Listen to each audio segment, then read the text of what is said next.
Se me escucha, ¿verdad? Es mala hora.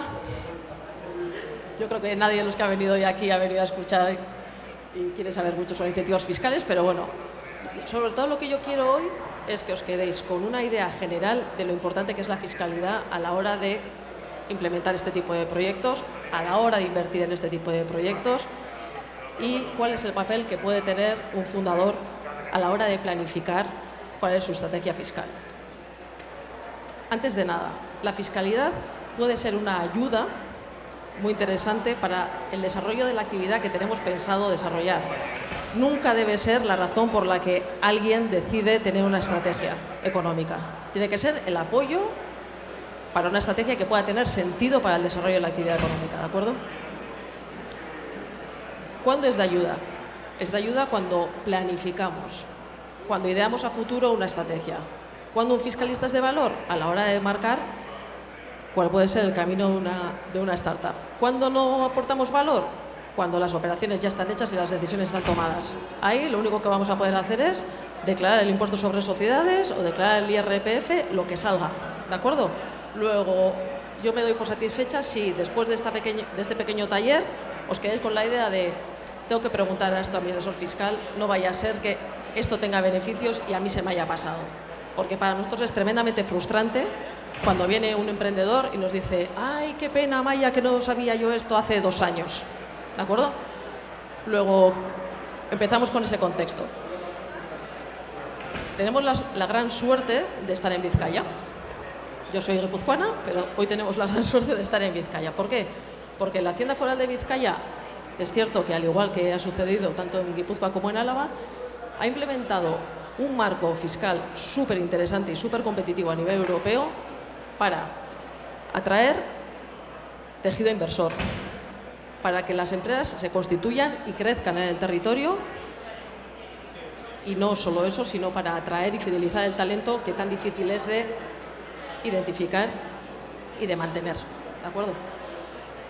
Es cierto que los 3 territorios históricos tienen una estrategia a nivel global común, pero cada uno de los incentivos tiene sus pequeños matices y sus pequeñas diferencias. Luego, quedaros hoy con la idea general. Es verdad que en alguna slide he dejado marcado cuáles son los detalles de cada uno de los territorios. Me centraré en Vizcaya, pero haceros una idea de que más o menos se prevén los mismos incentivos en los 3 territorios. Aquí tendremos que ver que si tenemos un fundador guipuzcoano y la empresa está en Vizcaya, los incentivos para el IRPF los tendremos que tener en cuenta desde el prisma de la normativa del IRPF guipuzcoano, y si tenemos que buscar incentivos fiscales para la empresa en Vizcaya, tendremos que ir al IS de Vizcaya, ¿vale? Bueno, vosotros no os tenéis que preocupar por eso, porque para eso está el asesor fiscal, que sí tiene que saber las normativas de Vizcaya, Álava, Guipúzcoa, Navarra, territorio común, y si me aprietas, también Canarias, ¿de acuerdo?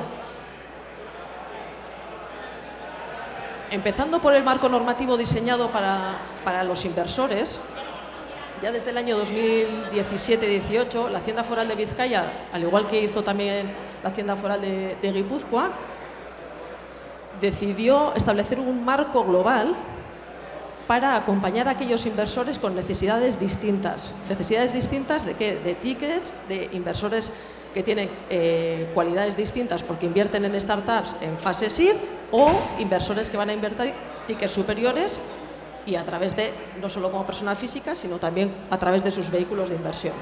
¿De acuerdo? Luego tenemos incentivos fiscales para inversores que invierten como personas físicas o business angels, incentivos fiscales para inversores que invierten como personas jurídicas a través de sus vehículos de inversión. Y luego tenemos, para completar toda esta foto, incentivos fiscales para atracción y fidelización del talento, y nos detendremos un poco también en aquellos incentivos fiscales para la inversión en proyectos de I+D+I, es decir, para financiar proyectos de I+D+I más allá de las subvenciones, que hoy no me toca a mí comentar y que hay otros profesionales que se dedican a ello, ¿de acuerdo?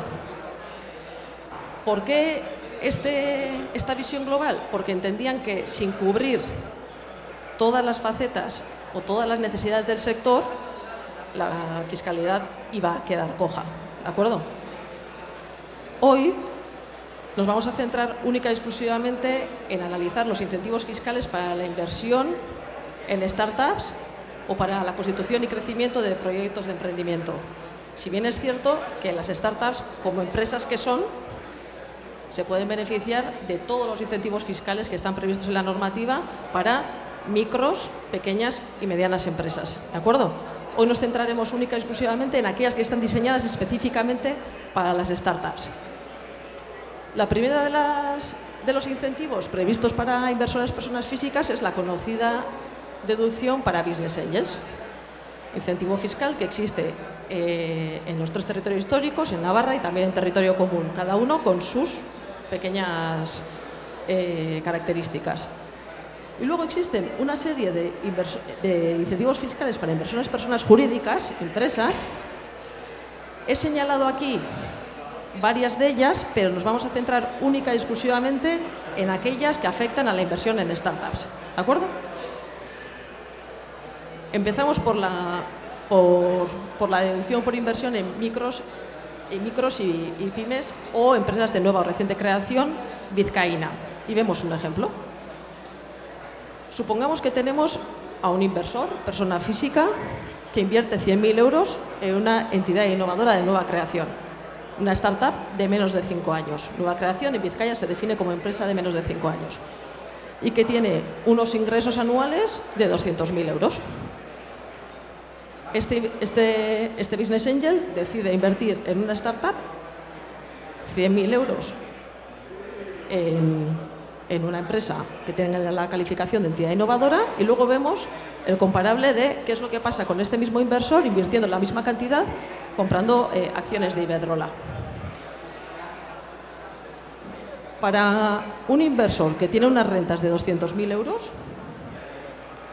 va a tener, con independencia de su inversión de 100.000 euros en esta startup, una cuota de 82.000 euros a pagar anualmente. Teniendo en cuenta que la inversión en startups tiene un tipo de deducción del 35%, va a poder aplicar en su IRPF una deducción de 35.000. Luego, en lugar de pagar 82 de IRPF, va a terminar pagando 47.000 euros. ¿Eso qué significa? Que la Hacienda Foral de Vizcaya le está financiando 35.000 euros de su ticket de 100.000. Es decir, la inversión en startups le va a salir 35.000 euros más barato que una inversión que pudiera hacer este mismo señor comprando acciones de Iberdrola. ¿Por qué se hace esto? Básicamente porque la Hacienda Foral de Vizcaya sabe que es mucho más fácil comprar participaciones o acciones en una corporación consolidada que arriesgarse a invertir su dinero en una startup con alto riesgo. ¿De acuerdo? Ahora es la letra pequeña. La letra pequeña lo que nos dice es que la deducción tiene que ser en entidades de menos de 5 años o de 7 si es entidad innovadora. Básicamente, entidad innovadora es aquella que tenga mucho componente de I+D+I. Tienes que mantener la inversión un periodo mínimo de 5 años, y eso es importante y es una pena, pero el inversor ya sabemos que entra cuando quiere, pero sale cuando puede. Luego te exigen mantener la inversión durante 5 años. Y lo más importante de todo es lo que he reflejado aquí en rojo. Los 35.000 euros de financiación están muy bien, nadie amarga un dulce. Pero aquí lo importante es que en Vizcaya en particular, la ganancia que pueda derivar en un exit tributará única y exclusivamente al 50%. Supongamos que hemos comprado participaciones por valor de 30.000 euros, por 10.000 euros, y vendemos a los 6 años por 30.000. Tenemos un beneficio de 20.000. Si estuviéramos hablando de participaciones, acciones en Iberdrola, tendríamos que tributar el 25%, 5.000 euros. Hacienda lo que dice es, como no estás vendiendo acciones de Iberdrola, sino que estás vendiendo acciones de una startup con alto riesgo, de esos 5.000 solo vas a tener que tributar 2.500. Y si además el beneficio que ha sacado esa operación, esos 20.000 euros, los reinviertes para volver a adquirir un ticket en una startup, vas a estar exento. Entonces, con números modestos, pues bueno, pero si pegas un pelotazo, en realidad, lo más interesante de todo este incentivo está aquí, que no vas a pagar impuestos. Y en IRPF es muy difícil tener deducciones asociadas, con lo cual Vizcaya ahí lo tiene bien pensado. Os he marcado ahí cuáles son los incentivos similares en el resto de los territorios históricos, pero bueno, nos centramos en el de Vizcaya, que hoy estamos aquí. ¿Qué es lo que pasa?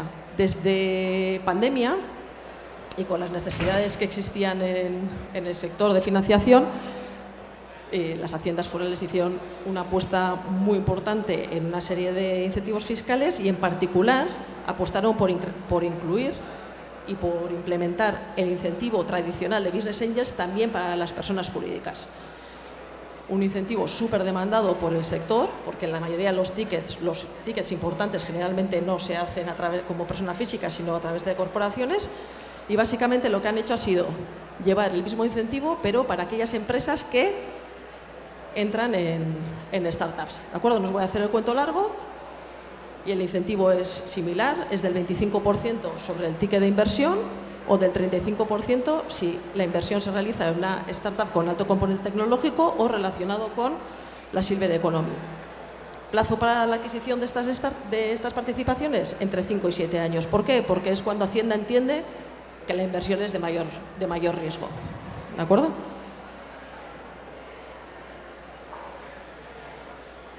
Incentivos fiscales para inversores. Esto en realidad es un incentivo fiscal para inversores y también para las empresas que desarrollan proyectos con alto componente tecnológico, ¿de acuerdo?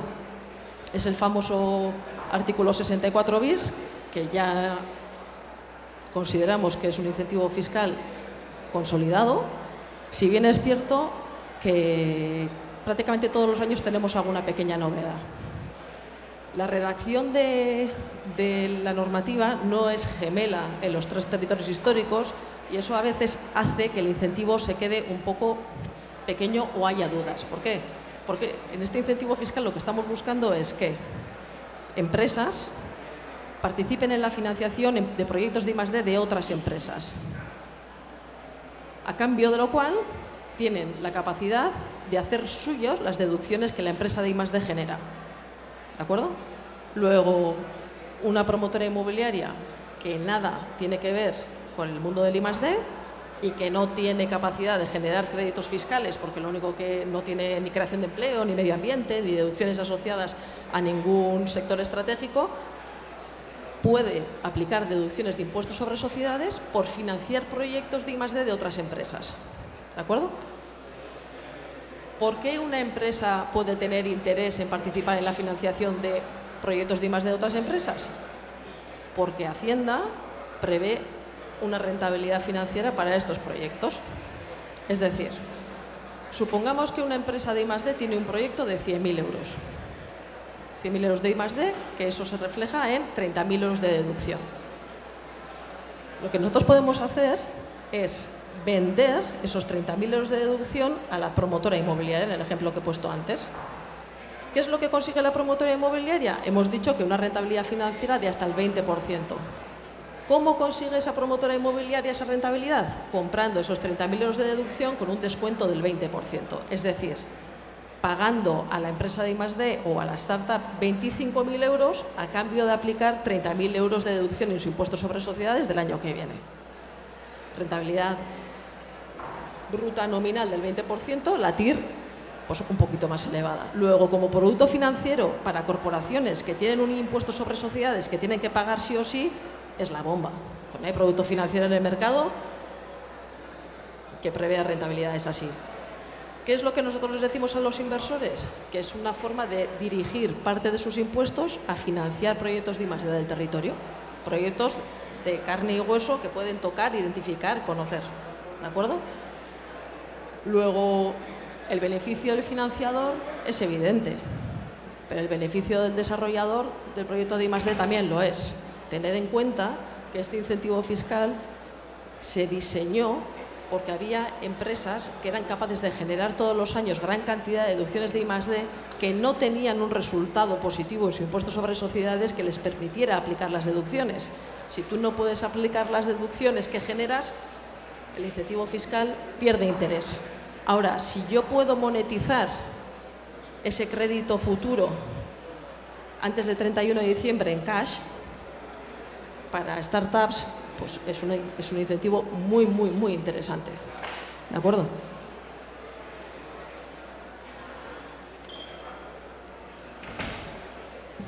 No voy a entrar tampoco en estos detalles porque son detalles muy técnicos. Vamos a ver un ejemplo.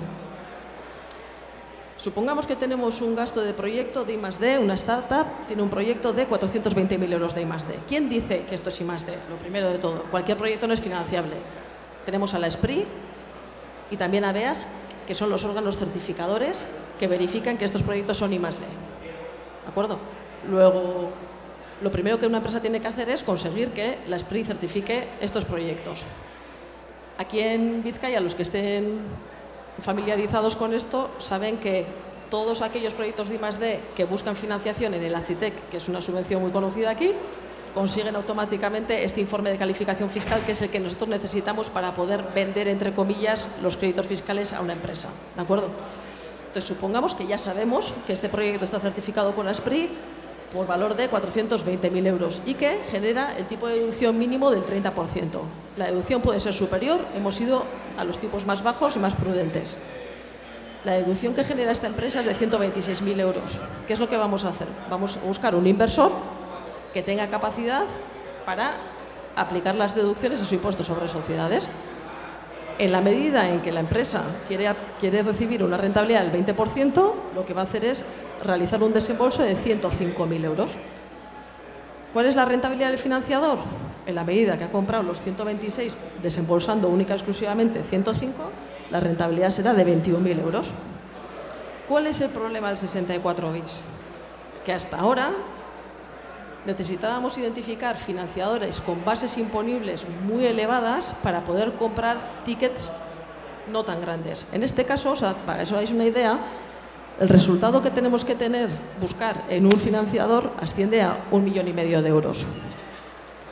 Por debajo de 1,5 millones de euros, el problema revierte. Es decir, el financiador no va a tener capacidad suficiente para poder aplicar los 126.000 euros de deducción. Luego, como fiscalistas, tenemos que afinar, ¿vale?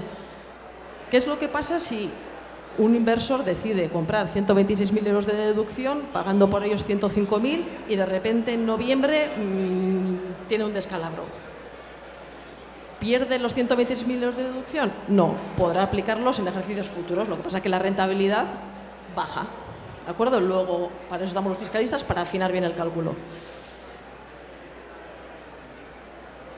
¿Qué es lo que ha sucedido recientemente? Hace 3 semanas que la Hacienda Foral, tenemos la gran ventaja de que las haciendas son muy cercanas y generalmente responden pronto y bien a los requerimientos que hacen los sectores.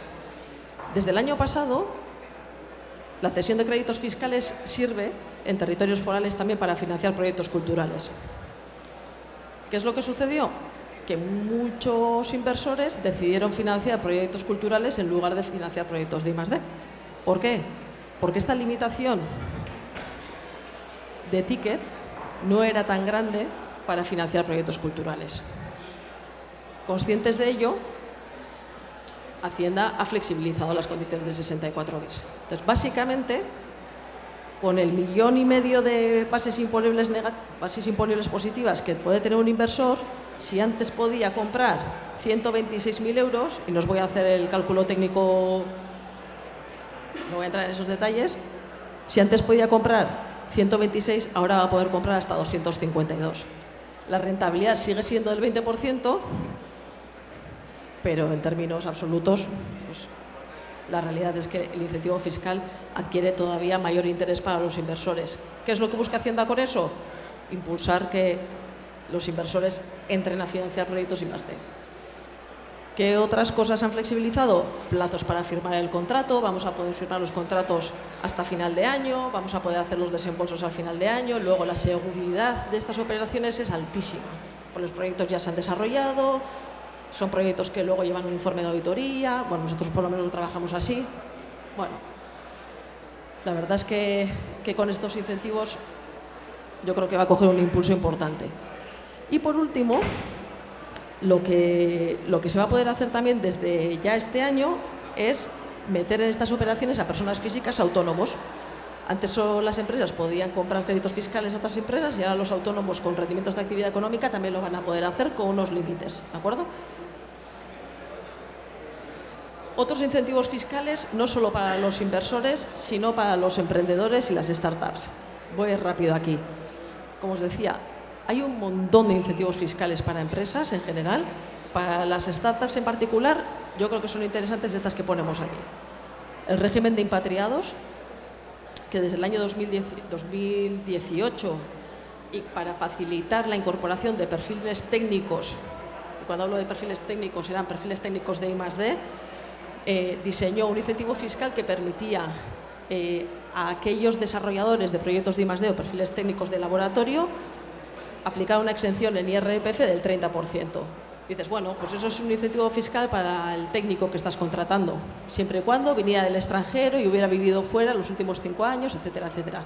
Incentivo fiscal para atraer talento. ¿Para qué? Para que las startups puedan ser más competitivas y puedan pelear con una gran corporación. Tener en cuenta que si un trabajador tiene que tributar un 30% o menos a la hora de negociar el salario, esto es una herramienta para la empresa. ¿De acuerdo? Inicialmente,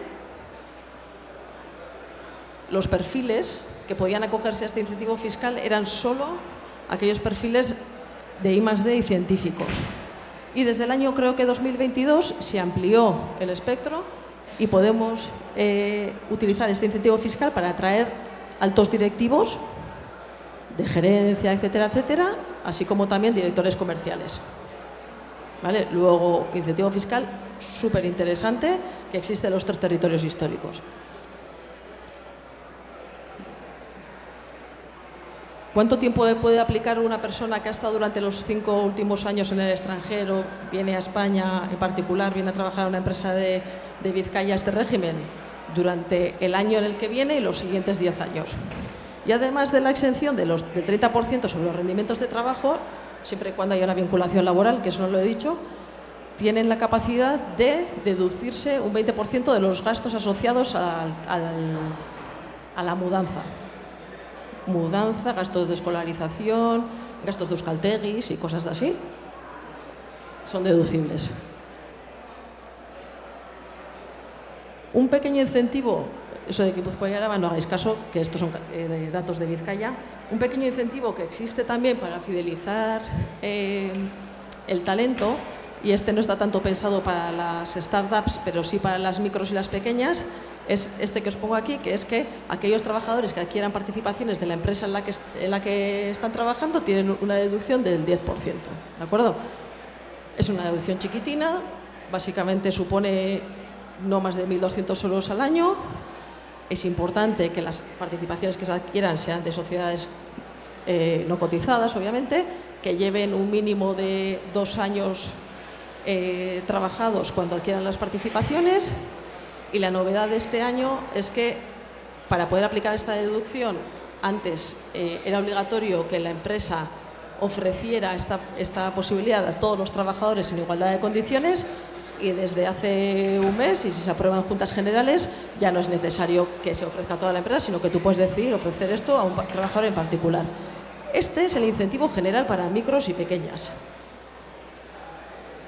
¿Qué es lo que pasa en las startups? En las startups tenemos un incentivo fiscal diseñado desde el año, creo que 2022, para evitar la gravosa tributación de las stock options. No es exactamente el mismo incentivo fiscal que se aprobó por la Ley de Emprendedores en territorio común, es un incentivo fiscal más interesante. ¿Por qué?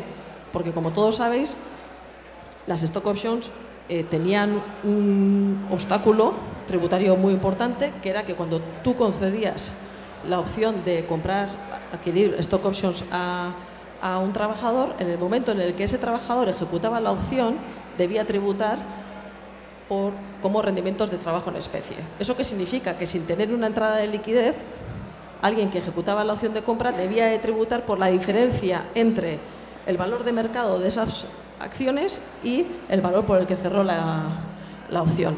Bueno, pues sin hacer el cuento más largo, desde el año 2022 en Vizcaya, siempre y cuando esas opciones sobre acciones se ofrezcan en empresas de menos de 5 años, no tributan. Básicamente la tributación se lleva al momento en el que se vendan esas participaciones. Este es un incentivo fiscal que quiero trasladarlo, aunque estemos en Vizcaya, que se ha aprobado recientemente en Guipúzcoa y que me parece la bomba, y que me extraña que en el anteproyecto de norma foral que se ha publicado recientemente en Vizcaya no lo hayan previsto, que es básicamente ponerle la guinda al pastel, porque hemos visto incentivos fiscales para inversores, para las startups, para las empresas que hacen I+D, para los que financian proyectos de I+D. O sea, tenemos una foto muy completa, pero ¿qué pasa con los founders? ¿Qué pasa con esos señores que dejaron sus proyectos consolidados para ponerse a lanzar un proyecto así? En Guipúzcoa, insisto que esto todavía a día de hoy no está en vigor en Vizcaya, han previsto la misma exención que hemos visto antes del 30% para aquellos fundadores que en el momento de la fundación, y cuando digo fundaciones, en la escritura de constitución tienen que aparecer, y esto parece una tontería, pero ¿cuántos fundadores que decimos que son fundadores en la escritura de constitución no están? Para aquellos